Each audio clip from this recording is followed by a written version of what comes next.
রাস্তা কিন্তু একটা 2 নাম্বার এখানে সেনাবাহিনী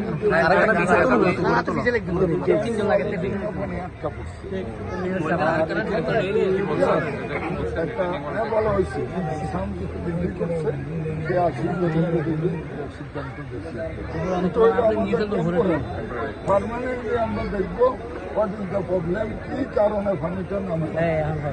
সেই ক্ষেত্রে আমরা আবার একত্রিত হয়ে প্র্যাকটিক্যালি এসে আমাদের যারা ইঞ্জিনিয়ার তাদের পরামর্শ অনুযায়ী আমার মনে হয় এলাকার মানুষের ওনাদের কথা শুনবো, ওনাদের কথাবার্তা জমা ছিল না।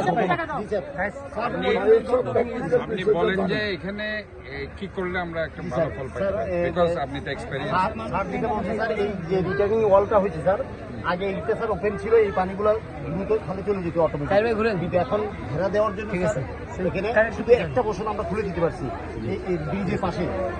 এখন যদি আমরা একাধিক এদিকে যদি অপশন রাখি নামার, তাহলে হয়তো এই পানিগুলো আরো দ্রুত নেমে যাবে স্যার। এটা একটা রিটার্নিং ওয়াল। হ্যাঁ, রিটার্নিং পার্মানেন্টলি আমরা কি পার্মানেন্টলি আমরা আরেকটা স্যার উত্তরাখাল, আমার উত্তরাখালটা আপনার এবং আপনার লালাখাল, এই খালগুলো উত্তরাখাল দিয়ে পানিটা প্রবাহিত হয়। উত্তরাখালটা মানে ব্রিজের নিচে এখনো মাটি রয়ে গেছে, গভীরতা কম। এটা পুরোটাই উত্তরাখালটা কাটাইতে হবে। কাটানো যাবে স্যার, না স্যার এখনো হ্যাঁ।